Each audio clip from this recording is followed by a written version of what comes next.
Welcome to New Wave Global, ladies and gentlemen. I'm Asad Ejaz Butt. Ladies and gentlemen, I'm joined by Dr. Eram Sattar, who's a researcher, a lecturer at Tufts University in Boston in the US. She researches water law and water governance. He was also the program director of the Sustainable Water Management Program at Tufts University. I'd like to speak to her about two or three things. One, on the legal aspect of the Indus Water Treaty. Can India do like a unilateral cancellation of the treaty, or perhaps a suspension of the treaty as it has done? I'd also like to speak to her about, what strategies Pakistan can adopt to avert the water challenge brought forth by India, and how do we see the future of water in South Asia? Because that's the critical aspect. I mean, we have daggers drawn at this point, but as things cool down and both countries sort of go back to their earlier positions, where do we see water then, and where do we see, this politics about water going in the future? So these are some of the issues I'd like to speak to her about. But let me first welcome her. Thank you, Dr. Aram, for joining us. Thank you for having me. I'd start with the Indus Water Treaty, as I said in my intro. Where do you see the Indus Water Treaty going, and this sort of unilateral suspension by India? So I think the first thing that we should do is every time we say like unilateral suspension, we should put it in air quotes. Uh, because the treaty doesn't have any such mechanism for any one party Yeah. to suspend it, right? Like it doesn't mean anything. It's like a meaningless thing to say that one is suspending it or putting it in abeyance, or like all of these things are not things that are envisaged by the treaty. Now, obviously, this is a major water sharing framework, upstream and downstream. And if you go back and look at the history of this treaty's negotiation, the whole idea of the treaty and behind the treaty was that in some ways you took out governing water transboundary between two countries, upstream and downstream, and you took that out of the political process. So the whole idea was that no longer would water governance, transboundary water relations, water sharing be hostage to whatever else was going on between Pakistan and India. And specifically, it was negotiated in the context of the Cold War. And that Cold War history is very important for why it was being negotiated the way that it was negotiated. Pakistan, being downstream, had then and has still, obviously, a lot of concerns that its historical water flows would not be impacted. So it went in and had very serious negotiations about it's not just the amount of flows, but the timing of the flows, because all downstream relations and reliance on water is also the amount of water that you get and the times through the year at which you get it. So the whole idea is that human beings have adapted to these historical patterns. So Pakistan was very, very careful about what it needed the treaty to do. And that is what was eventually agreed. So the idea today, fast forward to now, 2025, where the treaty has been suspended or put into abeyance, is actually in many ways a contra legal process because it doesn't mean anything. Because the whole idea behind the treaty, it's an instrument of international law. The whole idea is that it is collaborative and you agree to something.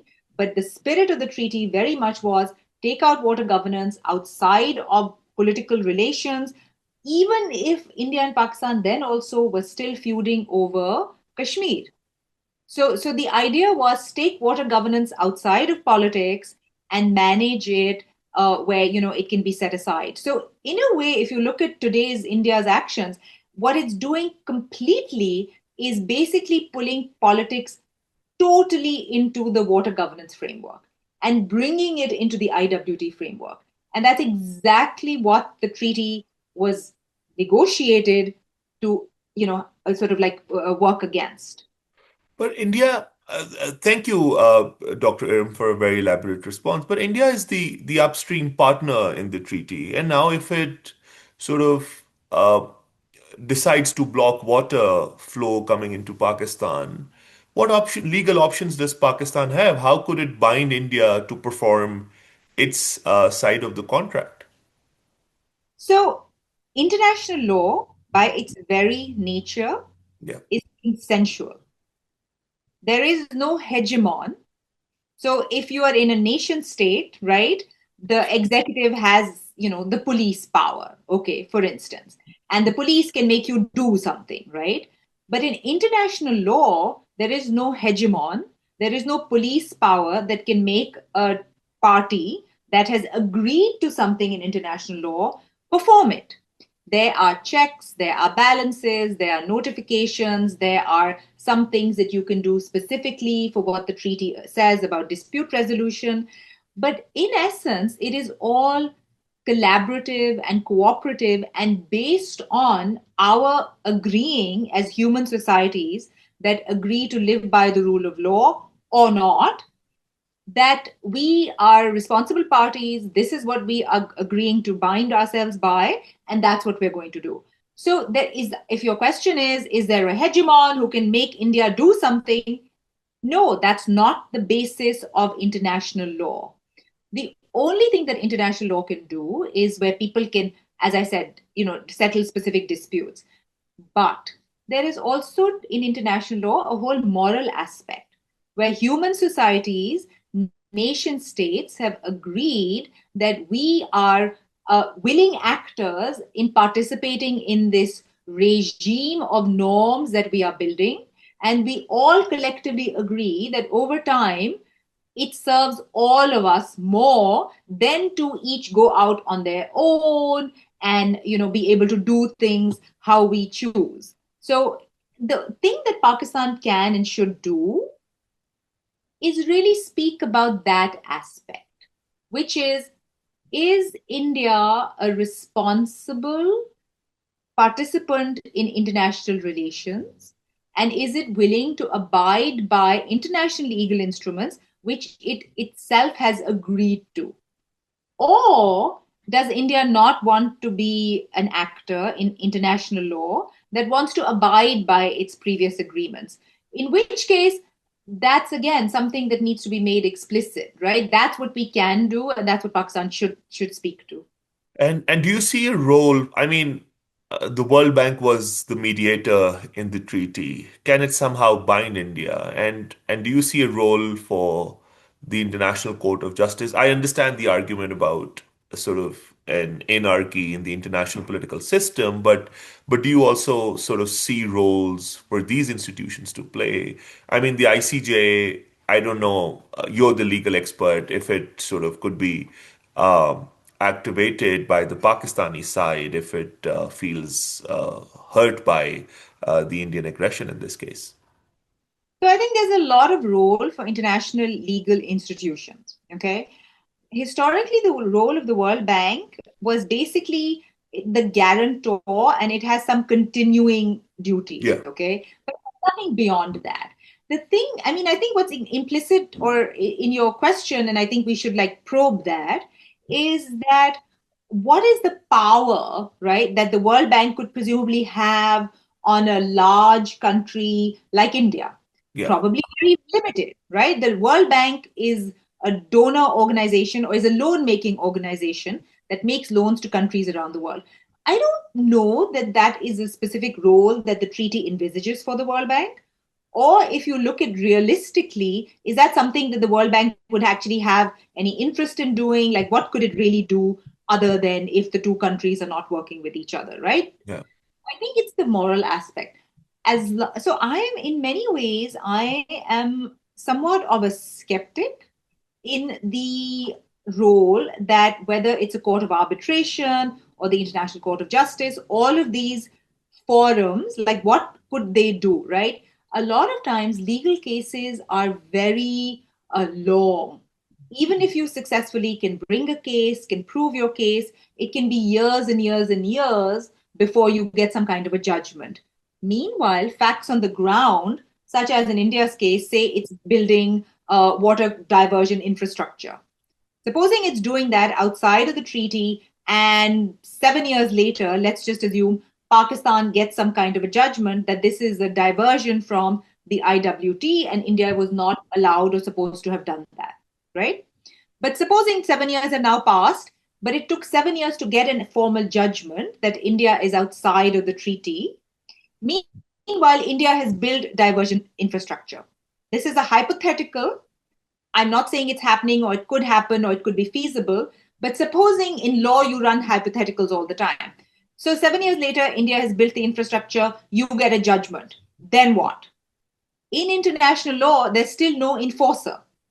Yes. So there's no one who can come and do what, right? Kind of thing. So I think the better aspect, and I'm not saying don't take legal cases, don't fight them, don't fight and make your case at every forum. Absolutely do it because it's important to establish the legality and the process by which some actions were taken.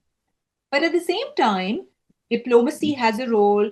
There has to be a realistic approach also, and really making the moral argument and, in a way, banging the table, the international table, about is India a responsible actor that abides to its international legal instruments or not? And raising that question at every forum possible, I think, is a better approach. So, in some ways, it's like all of the above, but thumping the table repeatedly to the point where it can just be like, oh my God, you're like a broken record, you're saying the same thing again, is probably a good idea because it gets out the fact that is India a responsible legal actor or it's not. But let's assume for the sake of this conversation that India is not. It doesn't have the kind of morality that the state of the size of India should have, and we've seen in the recent episode that it did not sort of by attacking a sovereign nation, it did not exhibit the same. We also assume that uh, the international organizations are not able to enforce the treaty on India, and it doesn't act as a responsible nation either. What options does Pakistan have then? I think that is where our main focus should be. Right, Pakistan, and which doesn't mean don't pursue all of the above that we just talked about with the IWT, right, right? In 2047, it'll be 100 year and birthday of Pakistan, right? Pakistan will be 100 years old. What we do know for a fact is that because of the way climate change is proceeding, there is massive glacial melt, and glacial melt is speeding up. So, what that means is that the whole reliance that we have built civilization on in all of South Asia, which is the whole Himalayan Karakoram, water range, the third pole, the water towers, that water tower has been massively destabilized. This year, and I think this is right, that even for the last 2 years, snowpack in the Himalayas has been down between 20 and 25% every single year. Think about that for a second. Snowpack in the Himalayas and glacial melt is how that water flows in the rivers to begin with. Okay? So yeah, there is decrease, massive decrease. Any resource that goes down by 25% is a massive hit to a system. If you did it in family finances, supposing your income went down tomorrow by, a quarter, right? You would really feel the pinch, right? And you'd think that, oh my God, I have a problem. So our water level, at least the river flows and the regularity and the timing of flows, is already seriously impacted, right? And that serious impact is obviously going to have an effect downstream. So, what we should do, Pakistan, especially a downstream country, is be very, very realistic and clear about the fact that look, the because of climate change and because of glacial melt and because of snowpack going down, our water levels may get, in a way, permanently reduced by significant chunks, regardless of what India does or does not do upstream. Okay.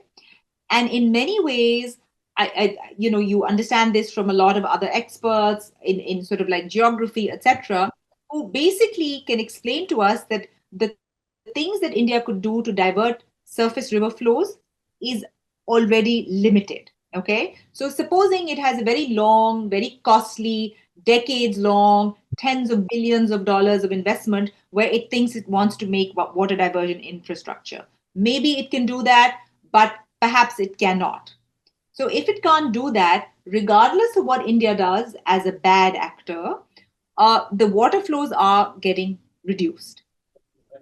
Already, Pakistan's surface water flows are down, whereas over several decades at the moment, like going back, we have started to increasingly rely on groundwater. Right. Groundwater basically means what are called tube wells. And that's where about 25 to 30%, some locations, it's even half of a farmer's water is coming from groundwater sources, which have to be pumped up. Okay. So the thing to do is to take this time and to realize that by the end of the century, at the latest, water flows may actually have reduced by a half, which is a lot. If global temperatures go up to about 4 degrees Celsius on average, they have sustainably crossed 2 degrees Celsius. We are not on a path to keep them anywhere close to where they are currently. So, if global temperatures rise, if water flows halve, it is likely that surface water flows will also be reduced by one third to one half over the next century. So, what are your options, right, to sustain a civilization? What that means is you have to start using your existing water that you do have in a very different, smart, efficient, sustainable way. And that's a reality whether we have a collaborative relationship with India on the Indus flows or not. Either way, Pakistan needs to get its own water management and water governance to a level where it can really sustain long-term civilization, and sustain itself. So, so you're saying that the water challenge that Pakistan would face in the future, it might not emanate out of India, or India would be like a very, very small source of that water challenge that we would face in the future. Is that correct? I think that it is in the popular imagination, it's almost like it has a bigger impact than it does in actual fact, or it Right. should have, or if we see like where are we headed in the next 25 to 30 years, say till 2020 till 2047, and then to the end of the century, where are we headed? I think it makes a lot of sense to really start thinking, what are we doing with the water that we do have? How well do we manage it? How efficiently do we manage it? And those kinds of questions. So I think a lot of efficiency questions we should be asking now of ourselves and putting ourselves on the right path. There's a lot of conversation about building dams and small dams in Pakistan, and we've not been able to build dams. I mean, we only built two big dams back in the day, but um, do you see building dams as one of the potential solutions to your sort of proposal to use water more efficiently or start using water well? Do you think, enhancing storage capacity could be like one of the solutions? So Pakistan, actually, to be honest with you, I understand the whole like debate about like the big dam, right? I mean, that really can get Yeah. sort of jammed very quickly. Pakistan actually has a lot of small dams. The thing with small dams is that obviously they store less water, but Yeah. they get your job done. And you need some kind of education to do a dam properly. Hmm. And another challenge, which is an interesting challenge, and it's compounded by climate change, that water reservoirs, uh, surface water, every time there's like a lot of water open to the sun and the temperatures are rising, basically there's a lot of surface water evaporation. Yeah. But at the same time, you need a place in which to pool water, right? So Pakistan has small dams. It's not that it doesn't, but it's location specific. So if a place is completely flat, there's no place to make a dam, right? You need some kind of hill torrents to be coming down. You need the right geography, the right topography to be able to make some kind of a dam. So at locations that makes sense. Small dams, absolutely. And a lot of times, small dams are also used to recharge groundwater. My contention is that I think Pakistan should really be moving to really enhancing its groundwater recharge capacity, because in a way storing water underground in the aquifer is really efficient. One, because it's not dependent on, and it won't evaporate as quickly, right? So water banking underground is a very smart thing to do. So I think Pakistan has a lot of potential to increase that technically, get the right locations and really recharge groundwater, which also gives you a lot of reliability, because then there's a problem, you know where it is and you know where to tap it from. Right. Dr. Aram, my last question to you would be on the future of India and Pakistan and the politics of water in this region. I mean, it's hard to give such predictive kind of answers, but I do understand that. But where do you see the politics of water going in the future? Do you think that the two countries, like you said, would be able to come up with a collaborative arrangement, or do you think that they would be sort of managing their own water resources in their own sort of separate ways and go their own ways in the future, or do you see some room for collaboration, given that you say that uh, water levels would be reduced for both countries in the future, and perhaps it's hard for India to sort of build the kind of infrastructure, and it would take long and it's costly also, which could block all water for Pakistan. So that also reduces the room for kind of the room for collaboration. So do you see that the two countries would collaborate and start talking about water in the future again? So I come from a training tradition. I had a wonderful professor, and he has been deeply influential in a lot of people who have been trained in South Asian water governance. He was called John Briscoe, and he Yeah. was at the World Bank for several decades. And so he was somebody who I was mentored by. One of the things that he always instilled in us was a deep belief that, look, try and look at things as if the glass is always half full. Yeah. And the perspective I always like to keep, I'm somebody who's very hopeful. There is a lot of reasons to collaborate. So it's not just that you can use water as a weapon of, sort of expressing displeasure, right? Which is what India is sort of seems to be doing. Yeah. I think It's a it good is point to make. making the argument that it can benefit, because there is a lot that each country has to learn from each other. And in some ways, I would also include Bangladesh in this, because I really think that across the South Asian plains, there is a lot that the countries can learn from each other about what should we be doing to manage our water resources well, Yeah.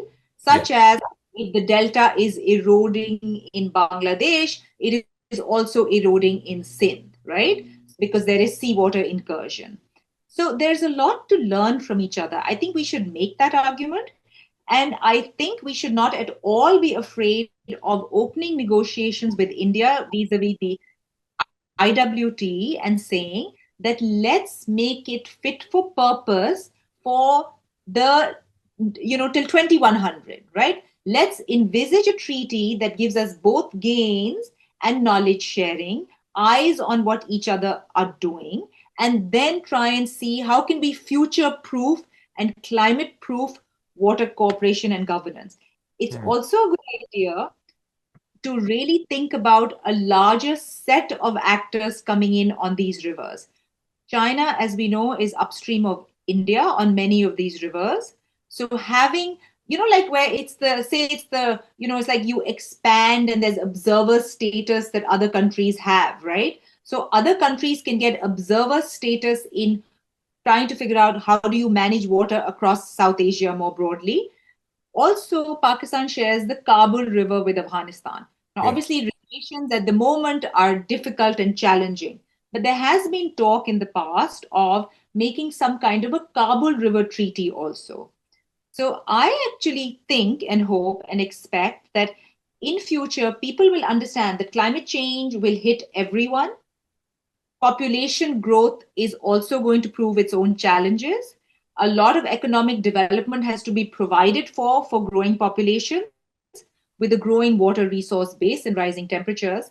So that collaboration actually will be a win-win-win for many other countries also in the region if we take this right and we like make smart decisions today, and get over some of these historical baggages. So I really hope, and I hope that we can advance that kind of vision and say, look, there's in fact a lot more to win from here as a result of us working together. How do you see putting a price tag on water as a water management strategy? I mean, it's a question to ask an economist, but it's also something that would be open to a lot of litigations, I guess.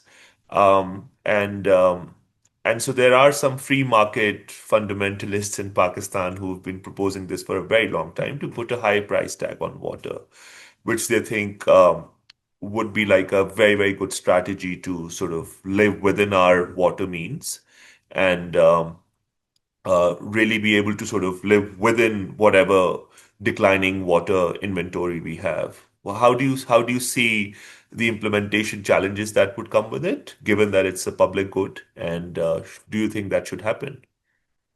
So so this is what's interesting is that there is something called Abhyana. Yeah, Abhyana is a water tax. Like it's literally what that is. Okay. So that's only canal, irrigation water, right? correct. That is irrigation water. But that's the bulk of water use in Pakistan. 90 to 95% of fresh water use in Pakistan is actually irrigation water use. About 5 to 7% is used domestically and by industry. So if you are interested in doing anything about water pricing, really you have to take seriously where's the bulk of the water going, right? I mean, I'm all for having people pay like charges for domestic water use, but really you have to understand that that's a very small percent of water use in the country. Right, right. So if 90 to 95% of water is used for irrigation, and that's basically what it is, Abhyana, the water tax, is supposed to be paid on water withdrawals from canal water already. So it's not that it doesn't exist. Recently, the Punjab government even has gone in and raised those taxes. Now, that tax collection is historically very weak, because it is only collected at about 20% of what is assessed historically. And you can go and look at irrigation department figures and the revenue department figures for this. So that historical tax collection is very, very low. So It's there's a collected by the DCs, I think, in the districts, right? right. So and it's assessed, right, on what is delivered and the rates are set. So that tax collection is weak. The other way to think about a tax, to be honest with you, and to talk about like the price of water, if what you're really trying to figure out is like, gee, what's this water cost us, right? The way to think about it is to think about the analog, which is of what do you spend to extract groundwater, right? So anyone who has to run a tube well, if you do it on a diesel engine, now more and more people are putting solar panels to do it. So that's some kind of a cost of water, right? So it's not like water is free, because anyone who needs to run a tube well has to pay some kind of a price. Now tube wells run on solar panels. You still have to buy the panels, you have to maintain the panels, and there's a lot of maintenance costs. So there is a price on water. Now what could you do, So supposing you the capital cost of extracting water from the ground, that's what you're saying. is there, and if you are running a diesel engine, the cost of that petrol. Energy, yes. Right. Yeah. So there's a lot of costs already and prices. So water is in many ways, you have a price for water. It's not like it's like something that nobody knows, how much does it cost. Now canal water is priced a lot lower than how much you need to run a tube well, right? Like a tube Right, well water is much more expensive. right. Everybody understands that. So you have to like think about it in a serious way. So let's say there is some kind of water pricing mechanism. There is a price signal going to water users, right? Everybody understands that water has a price. But if your goal is that I want to have people use less water or use it more efficiently, it's actually very unlikely that people are over abstracting or over extracting groundwater, because again they're paying some kind of a price to extract it. Yeah. So it could be that they're running the tube well and just throwing it, but it's unlikely, right? So there's probably some kind of a cost associated with running a tube well, so you won't overrun it. You'll Mm. get what you need, and then you'll move on.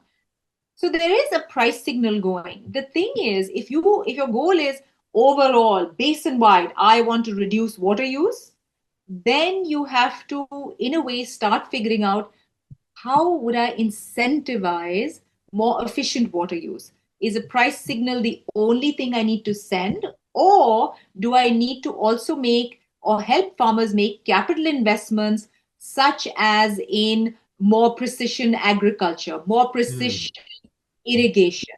And what are the kinds of supports I need to make as a package to farmers so they think, yes, not only will this reduce my water use, it will reduce my costs, which the policymaker wants, right? You want less water use. And the farmer gets a signal that says, if I go ahead and do all of these adaptations, I will not only use more water, but my costs will come down. So there's a lot that has to be, you can't just, I think, send a signal on the taxation side. You need to do the incentivization on the side where why would the farmer change their behavior? So you're saying it has to be a mix of the carrot and the stick approach, right? The incentives have to be there. Changing farmer behavior needs to be incentivized, and we have to know which is the direction we're heading in. And do it judiciously, and then try it out. Farmers are also, in many ways, they are very traditional. They know the things that work, Yeah. and they will be very averse to taking a risk that if you come and tell them do this, right, well, what if I do this and then lose all my investment? So some, like, you have to trial, you have to show it works, it's worth your while, and then more people you hope will adapt if it's like a virtuous signal and everybody sees that it's in my interest to go ahead and do this. I'd stop at this point. Thank you, Dr. Aram, for joining me and for such straight and elaborate answers. I learned a lot, and I'm sure my audience would have too.